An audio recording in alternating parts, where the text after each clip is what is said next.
थे आपका live time में। मैं हूं आपके साथ संजय यादव। एक बड़ी खबर इस वक्त आ रही है, जिससे बुलेटिन की शुरुआत करते हैं। बड़ी खबर दिल्ली से है। रेखा गुप्ता कैबिनेट की बैठक जारी है इस वक्त। बड़ी खबर है, इलेक्ट्रिक व्हीकल को लेकर यह बैठक चल रही है और कई बड़े फैसले हो सकते हैं। कई महत्वपूर्ण प्रस्तावों को मंजूरी भी मिल सकती है। तस्वीर आपके सामने बताया जा रहा है कि इस वक्त यह बैठक चल रही है, यह कैबिनेट की मीटिंग।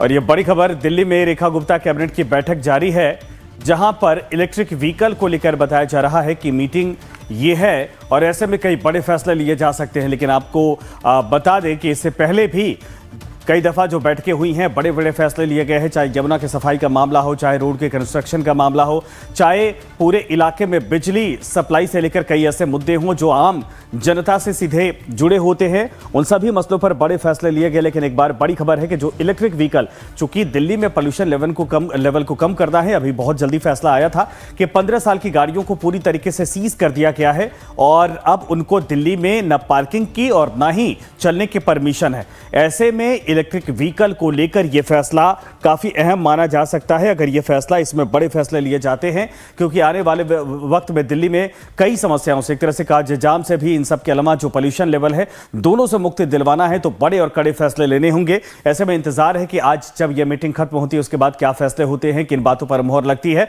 और सरकार की योजनाएं क्या है, सरकार की पॉलिसी क्या है, किस तरीके से इलेक्ट्रिक व्हीकल को लेकर दिल्ली में जो पॉलिसी है वो बनाई जाएगी, ये बातें बिल्कुल साफ हो जाएंगी।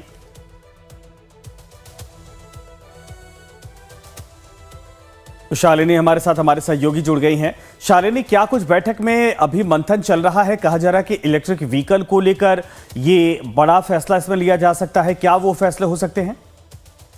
बिल्कुल, देखिए, चूंकि अभी बैठक चल रही है, अब से थोड़ी देर में मीडिया से मुखातिब होंगी दिल्ली के सीएम रेखा गुप्ता। दिल्ली सचिवालय में ये मीटिंग चल रही है और कहा जा रहा है कि इलेक्ट्रॉनिक व्हीकल को लेकर एक बड़ा फैसला लिया जा सकता है, क्योंकि लगातार दिल्ली सरकार जब से बनी है उसके बाद से प्रदूषण को कंट्रोल करने में हमने देखा था कि जो 10 से 15 साल की पुरानी डीजल और पेट्रोल की गाड़ियां थी, उसे जब्त कर दिया गया था, प्रतिबंधित लगा दिया गया था और कहा गया था सिर्फ और जो निजी पार्किंग है वहां पर पार्क करे, पब्लिक पार्किंग में उन गाड़ियों को जो है वो पार्क करने की स्पेस नहीं दी जाएगी। इसके साथ ही इलेक्ट्रॉनिक व्हीकल्स को लेकर भी एक बड़ा फैसला आज लिया जा सकता है। कहा जा रहा है कि 15 अगस्त 2025 में जितनी भी ऑटो 3 व्हीलर्स हैं या जो गाड़ियां जो सीएनजी और पेट्रोल की जो 10 से 15 साल पुरानी गाड़ियां हैं, उन सब पर रोक लगेगी और उनका रजिस्ट्रेशन जो है वो बंद कर दिया जाएगा, जब्त कर दिया जाएगा। आपसे थोड़ी देर में जब मीडिया से मुखातिब होंगी तो वो बताएंगी कि आखिर इलेक्ट्रॉनिक व्हीकल को लेकर क्या बड़े फैसले जो है वो दिल्ली सरकार इस बार लेने जा रही है।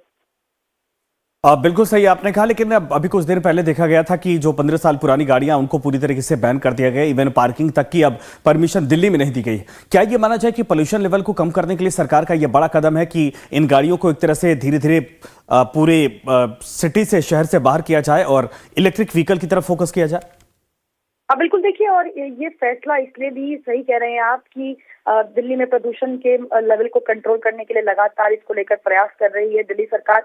पहले ही मजिंदर सिंह सिरसा ने ये साफ कर दिया था कि दिल्ली में जो भी गाड़ियां हैं जो 10 से 15 साल पुरानियां हैं, स्पेशली जो डीजल और पेट्रोल की गाड़ियां हैं, उनको लेकर सरकार जो है प्रतिबद्ध है और उसको लेकर कड़े कदम उठाए गए थे। कल 55 लाख ऐसी गाड़ियां हैं जिन्हें जब्त किया गया था, जिनके रजिस्ट्रेशन को पूरी तरीके से प्रतिबंध लगा दिया गया है।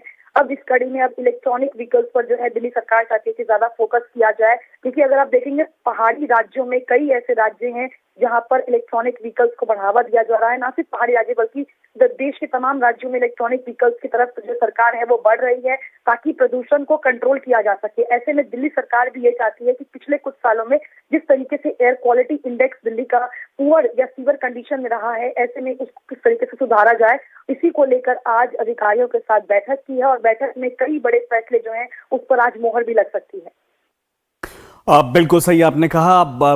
चुनौतियां ये हैं कि दिल्ली में जो गाड़ियां, जो बसेस हैं, सरकारी बसेस हैं, उनको भी इलेक्ट्रिक व्हीकल के तौर पर कुछ और गाड़ियों को शामिल करने की बात कही जा रही है। लेकिन चुनौती ये है कि दिल्ली को अगर वाकई में ट्रैफिक में थोड़ा दबाव कम हो और इन सब के अलावा अगर पोल्यूशन कंट्रोल करना है, तो जो बाहर से गाड़ियां आ रही हैं उनको लेकर भी कुछ ना कुछ पॉलिसी बनानी होगी। क्या इस बात को लेकर फोकस किया जाएगा?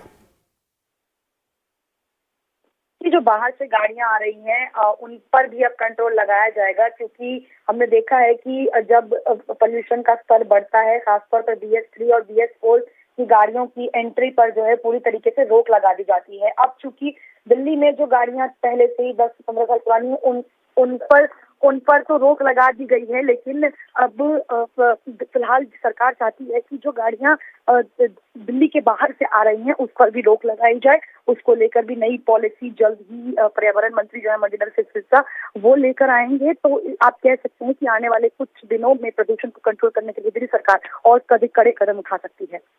बिल्कुल सही आपने कहा, धन्यवाद इस पर तमाम जानकारी के लिए। कुल मिलाकर ये कि सरकार का फैसला हो सकता है कि बड़ा और कड़ा हो सकता है, लेकिन अभी देखना है कि मीटिंग के बाद जब मुख्यमंत्री मीडिया के साथ